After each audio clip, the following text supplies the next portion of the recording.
Hello and welcome to the Providence College podcast. I'm your host, Liz Kay, and I'm joined by producer Chris Judge of the class of 2005. Here at the Providence College podcast, we bring you interesting stories from the Fryer family. This week, many Americans are thinking a lot about food as we get ready to celebrate Thanksgiving. So it's a great time to talk with Dr. Alex Orquiza, an assistant professor of history. He teaches in PC's Department of History and Classics and the American Studies program, as well as the Development of Western Civilization, aka CIV. He co-teaches a Civ colloquium called DWC Through Food and recently published a book, Taste of Control, Food and the Filipino Colonial Mentality Under American Rule. The book describes how American colonizers tried to shape the way Filipinos ate, cooked, and thought about the food from their country in the early 1900s. Dr. Orquiza, thanks so much for joining us. Thanks for having me, Liz. So I have to admit, I've been so curious about your DWC colloquium ever since I first heard about it. Could you tell us a little bit about what Civ colloquia are all about and what inspired you and Dr. Jensen to offer it? Absolutely. So the Civ colloquia is the fourth of four classes over the course of 2 years or 4 semesters at PC. And it's a chance for rising juniors in their second semester of their sophomore year to choose a specialized focus of study over the course of 15 weeks that integrates all the concepts they've learned for the last 3 semesters in history and philosophy and theology and then literature. And Dr. Jensen and I came up with an idea actually over a couple of rounds of beer that the perfect way of integrating all of this history and all these stories of human evolution and change and the exchange of cultures is through food. And we teach a course called DWC in Food, where Dr. Jensen, as a scholar of Nietzsche and philosophy, and specifically moral philosophy of after the Enlightenment, brings in his expertise, and I bring in my expertise as an American historian, an historian of American immigration and American empire, and tell all of these different stories that you think aren't related, but truly are, because food is the one thing that we all share as people, right? We all eat 3 square meals a day if we're lucky. We all experience different food trends that come and go. And it's the one unifying thing that we all share. So if we could use that as the common object in order to understand how we're living our lives, then you can examine the way that we're living our lives in so many different ways and do all kinds of really cool comparisons and all kinds of really cool historical stories of the ways that these food trends are shaping and evolving and shaping our lives. I was going to say, I mean, I feel like I've heard arguments that we wouldn't have civilization if it were not for the cultivation of food, that farming allowed people to have spare time to have art and literature and music. When we moved from being hunter-gatherers to and nomads to people who could stay in one place, we had evenings to fill with. Absolutely. Once we were able to establish stable crops or a sense of agriculture or system of agriculture, then we could start to develop all the things that make a civilization and all the things that make a society. And one of the ways that one of the drivers of making those societies is making sure that those food sources remain stable and remain abundant. And the way that you parcel out things like land ownership or things like the development of cities is based on whether or not people are healthy. And the way that they stay healthy, arguably, is making sure that there's a high nutritional level and making sure that they have ready access to a food source. I should probably also mention too that the cool thing about this course is that Anthony, Dr. Jensen, is also a certified oenologist. He's like 2 levels below like a sommelier that should be working at a restaurant. And he's almost 1 level below that too, because he's about to get like the next certification. So we're talking with someone that like really knows his wine in Dr. Jensen. And before I became an historian and before I went to graduate school, I worked as a chef in San Francisco. And I have a culinary degree from the French Culinary Institute in New York. So for both of us, like food isn't just something that we dabble in, it's stuff that it shapes the way that we look at the world and the way that we study our world. Anthony is always working in comparisons of French versus American wines and how they evolved because of the way that we experience patterns of migration and the Industrial Revolution. the way that the French reacted to the French Revolution, and the ways that different kinds of colonies and states emerged in France directly affects the way that they cultivate grapes, and the ways that that these wines were exported around the world are a reaction to the Second Napoleonic Revolution and the economic trends in France. Like, that's the kind of stuff that Anthony is looking at. And me as an American historian, I'm constantly thinking about how something like the progressive movement influenced our understanding of food laws and food nutrition, and making sure that we don't have adulterated foods. Or something like the first and second waves of immigration in the United States affect things like the labor source and the labor that's available for agriculture in California in the 1920s and the 1930s, and led to something like my book, where we're talking a lot about Filipino migrant laborers in the United States working in the 1930s, while the United States is also ruling the Philippines as a colony. So yeah, food unites all of these things. Some other things that we talk about as well, how specific food items like corn or rice or butter or ice cream are all dependent on things like labor, human migration, trade, and market economies. And one of the things that I really like to delve in this course is a deep dive into the historical memory that's contained in food. So if you turn on the Food Network and you watch those barbecue shows, I think Netflix has one now as well, that's just like a deep dive into barbecue. They talk a lot about like the regional cuisine that's available in the American South, and how different kinds of barbecues are made in different parts of the country. But they also leave out a lot of the stories of how we made those into the recipes that we know today. They leave out the slave labor that's behind a lot of the ways that these foods are developed. They leave out the historical patterns of migration that go into the American South, and the people that are actually landowners and slaveholders in the American South. A lot of the American South is run by people that came from Scotland. And you could see a lot of the smoking techniques that are popular in Scottish cookery make their way into barbecue techniques in the American South. So like you can actually map along how barbecue and American, the memories of the American South are embedded in a way that is easy for us to consume, but actually writes out a lot of like the messy bits of American history, the exploitation, the labor, the slavery, and the market forces that really underpin the original American sin.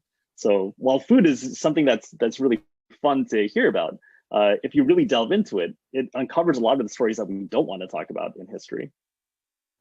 And so much of our food has become such an element of our pop culture now, but as you say, we're just glossing over so much of it, right? You know.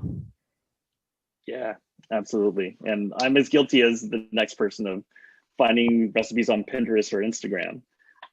But if you look at those, if you look at some Instagram accounts, there's a thriving subdiscipline now of food history that actually like starts to untangle a lot of these stories. And I think it's the next really interesting subgenre for the humanities, and diving into how the world has emerged today.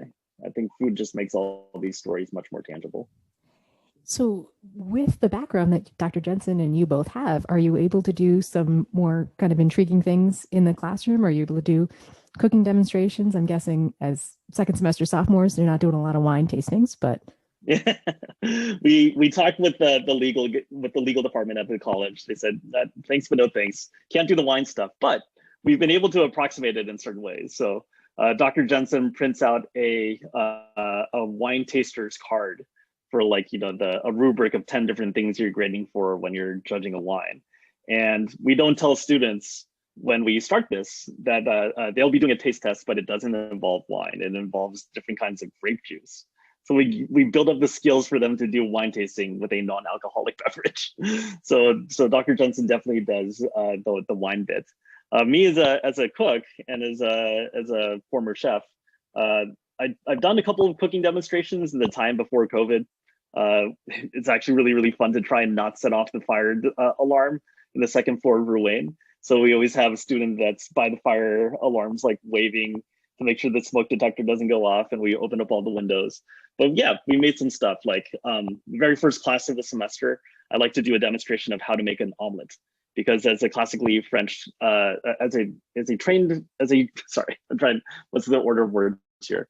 As someone that was trained in classical French cuisine, the way that you cook an egg represents your respect for the technique. And for cooking an omelet, it seems really basic, but it's really easy to screw up. So I use that as an entry point into the different rules and regulations, the different techniques that are involved in classical French cuisine, and how all of that emerged after the Enlightenment, when the French cooks after the Second Napoleonic Revolution were traveling around the world and popularizing this one cuisine by using one cookbook that spelled out all these rules. And I present that source in its original French and translate it out for the students to see how what looks like a treatise on like Newton's rules of thermodynamics are actually like a recipe for how to make omelets in the 18th century in France. So I always do the omelet demonstration to open the class. I like to do a shucking oysters demonstration because it's New England and oysters here are fantastic, but also as a way of leading into the discussion of what are American restaurants. The very first American restaurants in the United States appear across the docksides in New York City, and they're really just like oyster stands. So knowing that oysters are the birth of this way that we all dine publicly now, helps them understand that this was something that came back in the 1820s and the 1830s. That was a direct result of a laboring class that needed a quick, cheap supply of food that was available when they weren't building ships because they had to get back to work. As a former chef, I think it's really, really important that they know basic knife technique and understand that if you know how to use a knife, then you could cook just about everything. So I always do like the basic knife technique demos with all the brunoise and chinoise and all the different kinds of cuts. Always do this thing, keep your thumb behind your second and third finger and guide across the cutting board. But whenever I do that, I show them that all these cuts, make sure you still make sure that you have a honing steel to keep your knives sharp and straight. But I use the French terminology for all these different cuts that seem like highfalutin, but use it to describe the cuts that are used to make a salsa, because it's essentially the same kind of technique. And then I use it for use the same ingredients plus two other new ingredients to make a Vietnamese sauce called nuoc cham. So you add a little bit of sugar and a little bit of fish sauce, and then make the fish sauce connection back to basically the first semester of Civ to an ingredient called garum, which is fermented fish paste that the ancient Romans used to use to flavor their food as well. And just try and like blow up this idea that like all of this is the domain of specific cuisines. There's really just a much larger exchange that's in there. And once you know the techniques, you can start mixing and matching and understand like how all these ingredients cross across. It's so interesting that these ancient societies, all the way to today, we've got different ways to incorporate that umami flavor, right? With fermented fish, it's not just something you would find in an Asian cuisine, but even I guess anchovies and Caesar salad, right? This is that umami flavor. Right. Anthony likes to because he was the director of the PC in Rome project or PC in Rome program. He demonstrates cacio e pepe, which is like 3 ingredients. It's pasta water, cheese, and pepper. And he shows that the simplicity of 3 ingredients and doing and elevating them well and maximizing their taste results in a dish that is like classically Roman. So like we spend a lot of time building up like, look at all these rules that are involved in the Enlightenment and French cuisine. And Anthony says like, but the Italians are doing it differently. You just make sure that it's like simple ingredients that speak well. And before the pandemic happened, I was really hoping to cook the dish of that I cook every Sunday. It's a dish called Adobo. It's like the Philippine national dish. A combination of vinegar, soy sauce, bay leaf, garlic, pepper, a little bit of sugar and soy sauce. And you throw in the protein of your choice and you cook it the way that you want to during the day. So some days I'll put in pork, some days I'll put in chicken. And the idea is that the vinegar helps preserve a protein from degrading too quickly in a tropical climate and then age before refrigeration. And it's that kind of ingenuity and basically making a quick pickle that happens to involve a protein that you cook in a very short amount of time because it's really hot in Southeast Asia. It gives you the sense of the ingenuity and the adaptability of all these ingredients for the location and for the population that they're serving. And we do that across cultures in this course. We look very closely at Nigerian cuisine. We look closely at Southeast Asian cuisines. Anthony did a deep dive as well into queen, as he calls it, Western American cuisine, otherwise known as urban cuisine, because he's from Wisconsin. So we take a look at the different kinds of sausages that are made in his home state of Wisconsin. And as a Bay Area native from Northern California, argument that American cuisine, what makes American cuisine is that it borrows from different cultures in a way that only the US can. It's a lot like why I think the American soccer team should be much better than it is. You have all of these different styles of play that should come together in a way that you can only do in the United States. And all these different flavors are coming in a way that could only happen in the United States. You've mentioned a lot about your class pre-COVID, pre-pandemic. How did your class adapt, and how was that transition for you when students returned to classes after spring break? It was, I mean, we're all trying our best right now, right? We're all trying our best to make sure that the ship is running. And we kept the class going. Obviously, we had to ditch a bunch of the stuff that we wanted to prioritize, like the cooking demonstrations and sharing stuff with students. We continued the cooking demonstrations at home, just moved our laptops to our ranges and stuff. But the students couldn't taste the food, which is kind of a bummer. That was part of the thing that we were looking forward to the most. But we retooled pretty quickly. Like, we made sure that we were able to continue our synchronous teaching. At the same time, I'm not going to mitigate that there were challenges along the way. My wife is a physician at Boston Medical Center, and she's an essential worker. So she was gone on Tuesdays and Thursdays when I'm teaching. So Dr. Jensen was able to pick up the majority of running seminar because I couldn't with a toddler running around. But I recorded all of my lectures. So I finished childcare, taking care of my kid at 7:30, and then would record lectures until 11 o'clock at night. So that was challenging. But I feel like that experience definitely gave me empathy into understanding that students are facing the same kinds of challenges. And with that mindset, that we're all adapting, that we're all trying our best. And the thing that we've lost is that sense of being in the classroom together and that sense of humanity.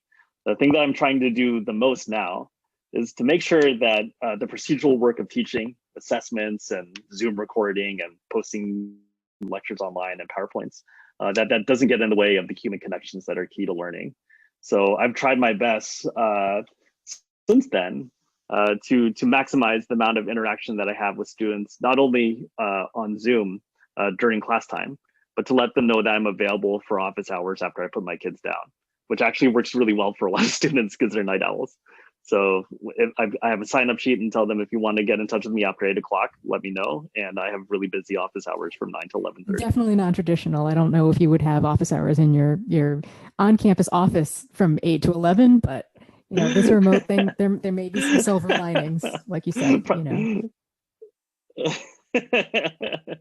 Yeah. And I've actually enjoyed being able to, on a couple of classes, walk around the house and show them, book collections. Students are always fascinated by our private lives as professors outside of the classroom.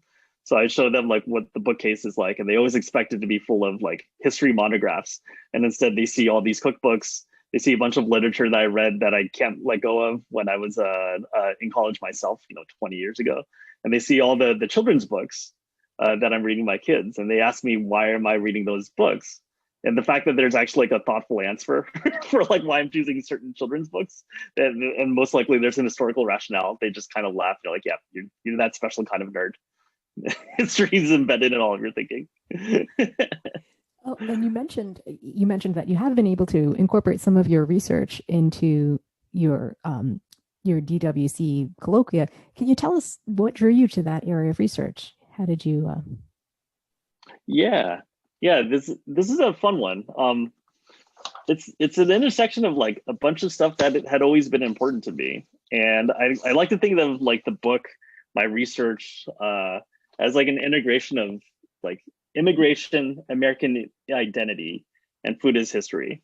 So I'm the kid of immigrants. My parents immigrated from the Philippines in the 1970s and settled in California, where I grew up. But they're also the reaction. They're the result of the Immigration Act of 1965, where large numbers of Americans were coming in, new Americans were coming in that were high skilled immigrants, and flipped the percentage of immigrants that were coming from Europe versus those that were coming from Asia and Latin America. My parents were one of those. They're Filipinos. We're now the third largest immigrant group in the United States.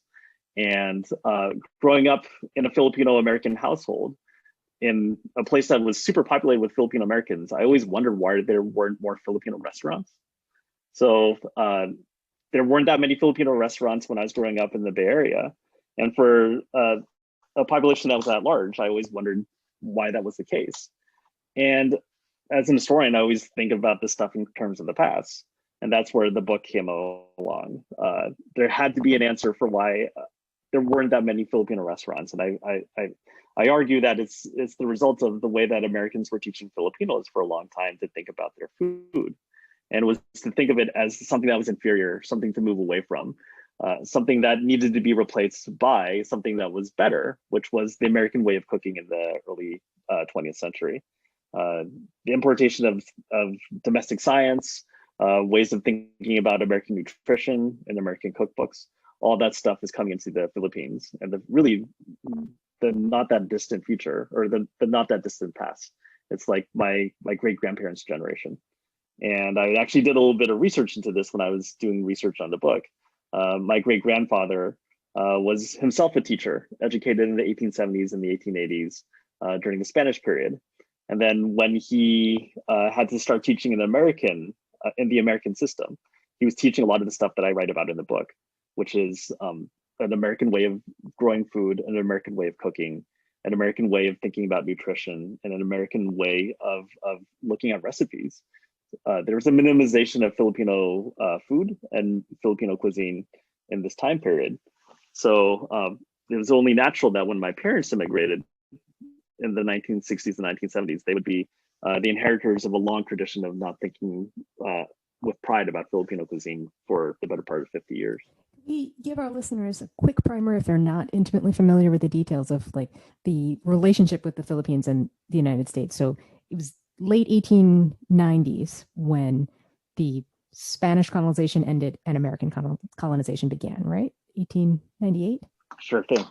Yeah, 1898. Very good. So the Spanish-American War, which we learn in a lot of our American history textbooks, is the Remember the Maine and Cuba. Also results in the acquisition of the Philippines from the Spanish government for the price of $20 million. So the Philippines is essentially bought from Spain by the United States in 1898. And then what follows after that is 4 years of Filipinos trying to fight for their independence from the Americans and the resulting Philippine-American War.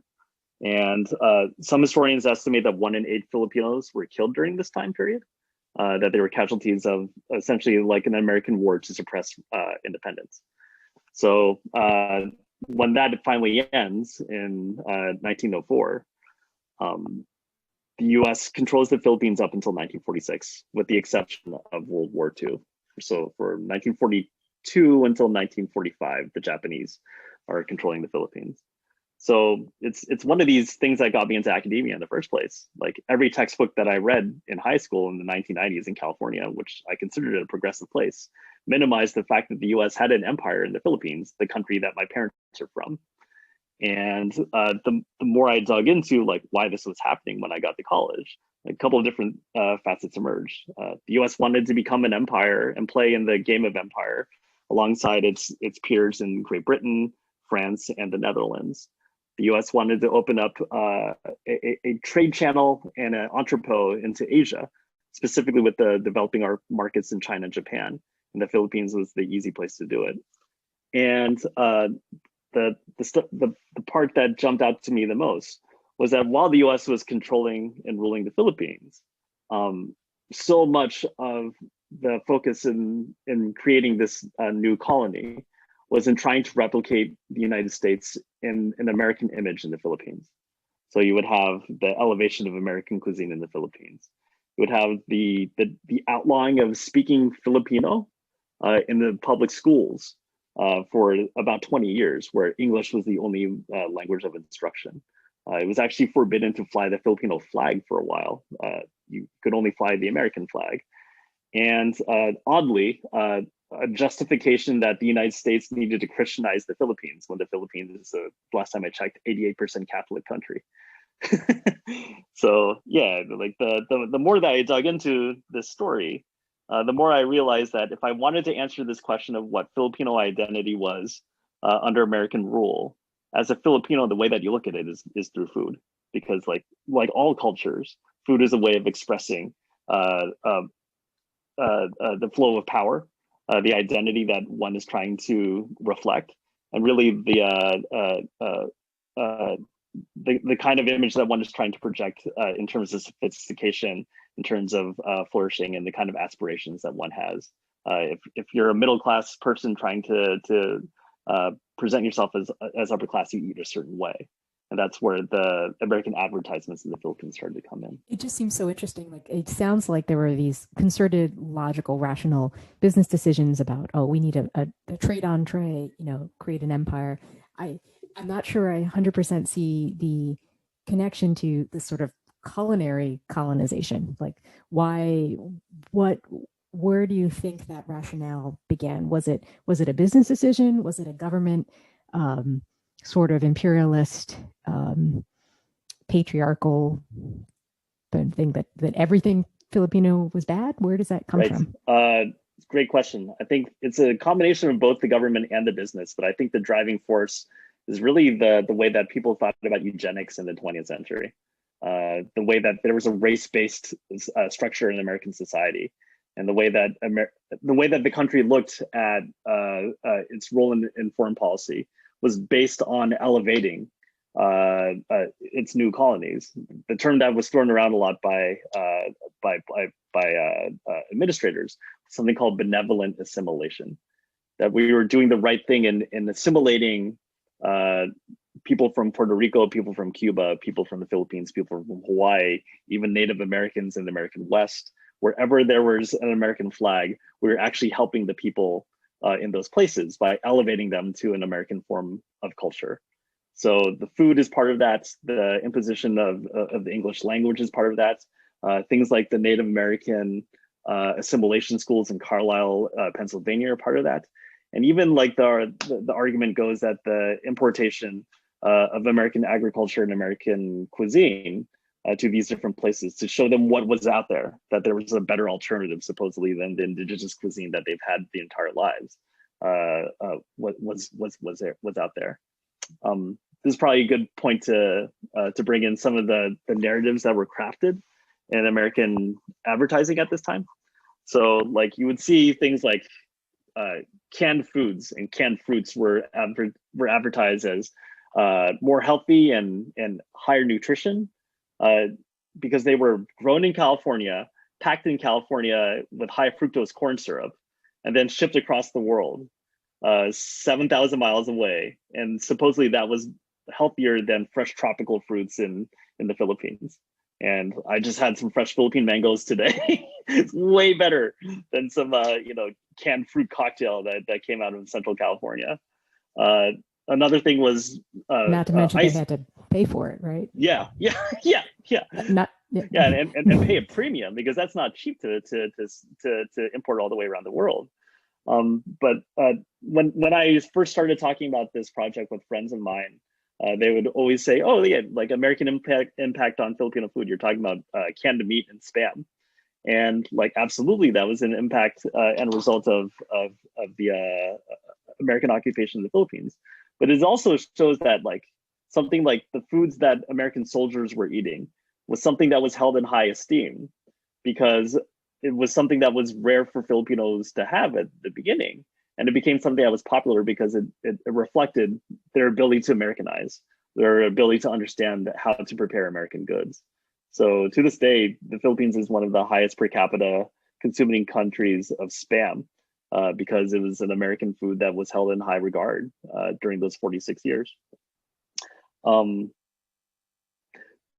Ice cream is also something that is promoted heavily during this time period.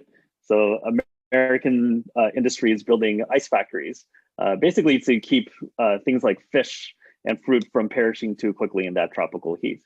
And along the way, ice cream becomes a popular food here in the United States. So Filipinos learning how to make ice cream becomes a fad, the same way that today's like cronut is in the United States. Like if you knew how to make ice cream, then it showed that you were up to date with the trends of the American colonizer. So you start to see like things like mango ice cream, purple yam ice cream, lychee ice cream flavors that are folding in tropical fruits. So there's an indigenization that's going on by Filipino companies using American techniques, but their advertisements are also claiming that ice cream is healthy for you, that ice cream makes your skin look better. And there's even an advertisement from 1927 that says ice cream makes your skin look whiter. So the whiteness narrative of trying to make Filipinos look and not only eat like Americans, but look like Americans becomes part of that colonial mentality as well. That's just pretty amazing. Because you see that all over the world, but yeah. To pair ice cream and this desire for lighter skin is just amazing. Tell us about some of the primary sources you were using. Yeah. You mentioned advertisements. What else did you use to do your research? Right. So the old chef came back. I spent a lot of time looking at cookbooks, and I translated a bunch of cookbooks that were written in Tagalog, Filipino language, a couple of cookbooks that were written in Spanish, and a couple of cooking pamphlets that were released by a bunch of these companies that were advertising in the Philippines as well. So something like the Royal Baking Powder Company out of New York. I translated their cooking pamphlets over. I spent a lot of time looking at travel guides. So in an age before Lonely Planet, there were a couple of other travel guides that were based in the Philippines as well. And I looked at what kind of restaurants they were recommending travelers visit. And they were always talking about the French, the Italian, the German, and the Chinese restaurants that were in Manila, but they never once recommended eating Filipino cuisine in the Philippines. So that was another thing that jumped out at me. I spent a lot of time looking at menus. So I was looking at historical menus from the Philippines that were looking at how. Sorry, my brain just froze. So I was looking at menus and looking at what foods were being profiled and prioritized in restaurants that were populated by the high class of the Philippines. So if you're a rich person, what kind of food were you eating when you're at the rich person's restaurant? And across the board, they weren't eating Filipino food. And not only were they not eating Filipino food, but they were trying their best to remove the Philippines from the representation within the menu. Oftentimes they would include the music that was being performed by the live orchestra that was performing at the same time as people were eating. And none of the musical selections included Filipino composers. It was always like light operas and American show tunes. And there was a whole lot of American ragtime in there, but very few of them ever included Filipino music. There were very few Filipino ingredients that were included in there. Like I almost expected that you wouldn't see any Filipino recipes, but the fact that they didn't even include Filipino ingredients outside of like the tobacco that was grown in Manila, that was never in the menus as well. And the last thing that I looked at were like an historian, like the initial accounts, the books, the letters, the pamphlets that were written by Americans that were living in the Philippines during that time period. And they basically are writing back home telling them, this is what we're doing while we're here. There's very little engagement with them saying we're going into Filipino restaurants, we're going into Filipino markets. Instead, they talk about the importance of recreating the United States in the Philippines. So they talk about making their own recipes out in the Philippines, importing in American cookers and American appliances into the Philippines, and basically building an American expatriate community that wasn't all that different from the well-to-do in places like Long Island or New York, because they talk about how they want to make a Long Island and a New York in the Philippines. But there was some kind of opposition to this at the time, right? Not everybody kind of accepted this right off the bat. Yeah, there's a resistance, and that was one of the things I talk about in the book as well. Part of the challenge in telling people that your food stinks is that you're going to people will be very defensive and say, no, our food is actually really good. And there's a lot of writing that says our food is based on 300 years of exchange with the Spanish Empire, because the Spaniards were there before the Americans in 1521. You'll get a lot of people saying our food actually draws heavily from East Asia and from Indonesia and from the rest of Southeast Asia. It's a really good combination of all of them. And particularly among the elderly, older generations that weren't attending American schools, you'll get accounts of Filipinos saying there's no need for us to adapt. We're healthy, we're fine. And that's really the sticking point that American education from 1898 to 1946 is trying to combat. Like, how do you convince the older generations of Filipinos to start eating American food? And you see a paper trail of a lot of American educators saying, well, it's up to us to train the kids so the kids can convince the older generation.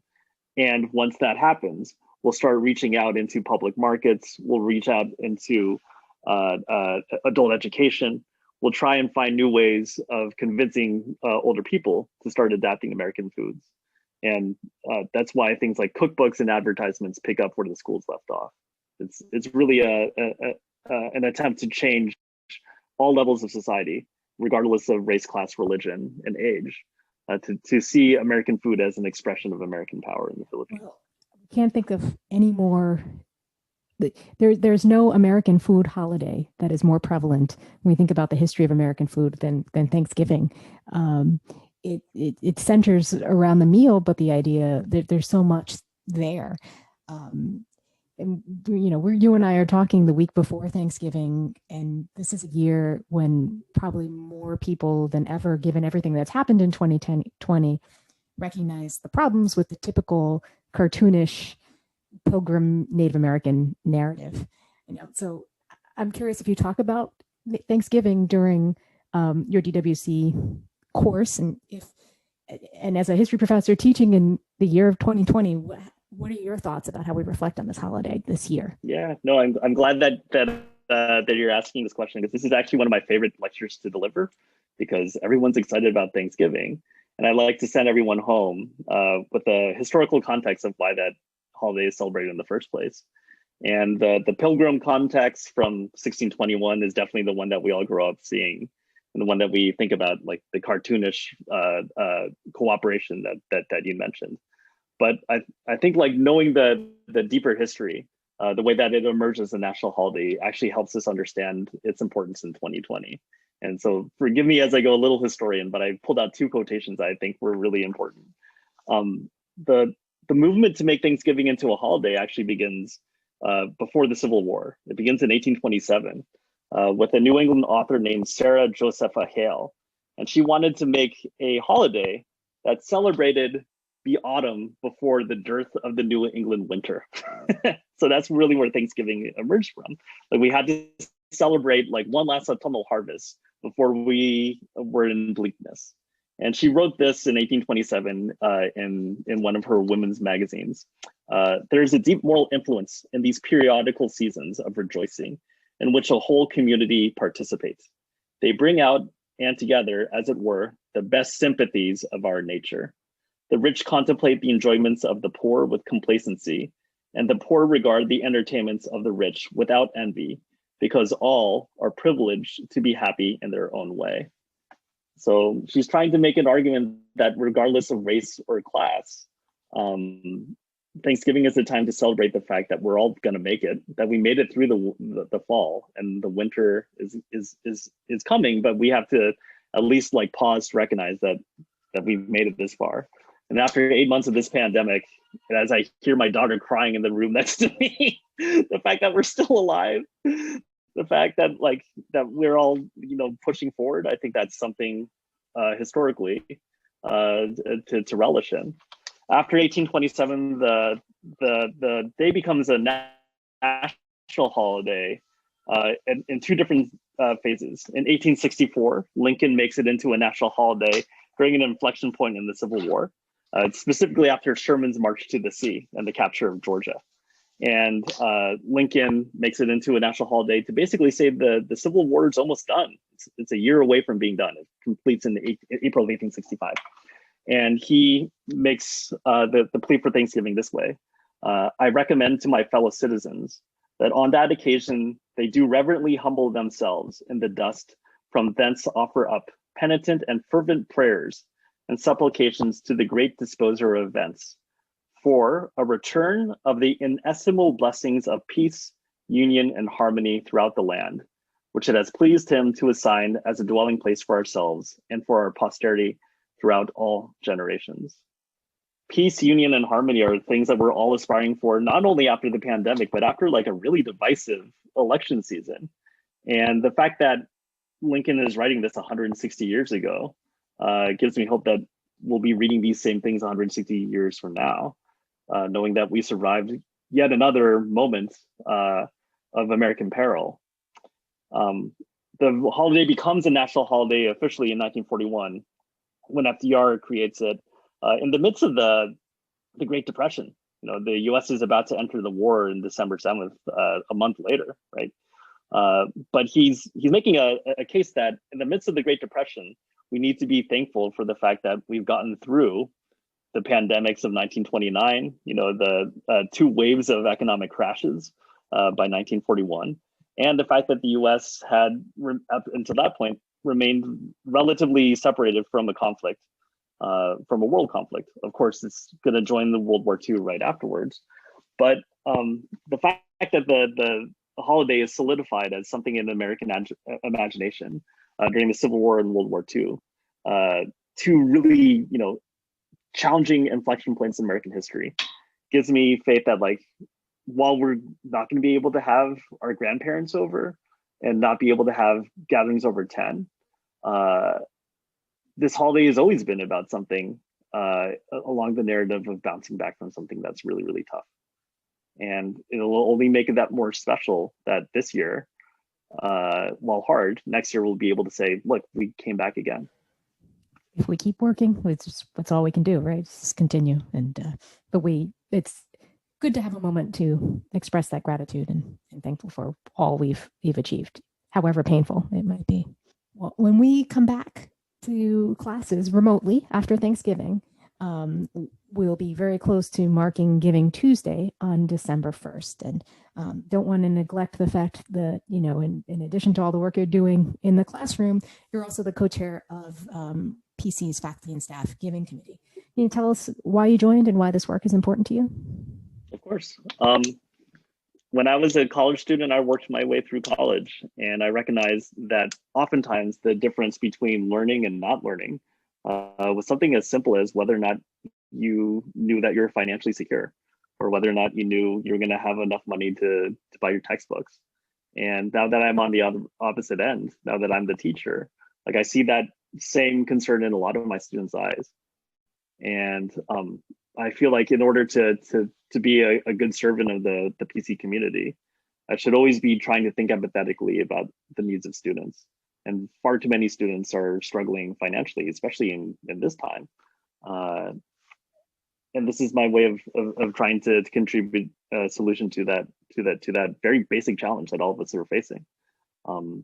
Donating to the PC Giving Fund means that students that need our help the most have the resources, because we're just doing the right thing. So I've been a member of that committee for the last 3 years, and I consider it some of the most rewarding work that I do on campus. A lot of our work goes out anonymously, but knowing that so many people support it means that so many people are buying into the mission of the college and the mission that we have as educators and staff at the institution that we love. Well, I think we could keep talking for quite a while, but we gotta call it at some point. Thank you so much for joining us today, Alex. Of course, Liz. No, thank you very much for inviting me. Subscribe to the Providence College podcast in all the usual places, including Apple Podcasts, Stitcher, Google Play, and Spotify. If you like what you hear, please review and share with others. Thanks for listening, and go Friars.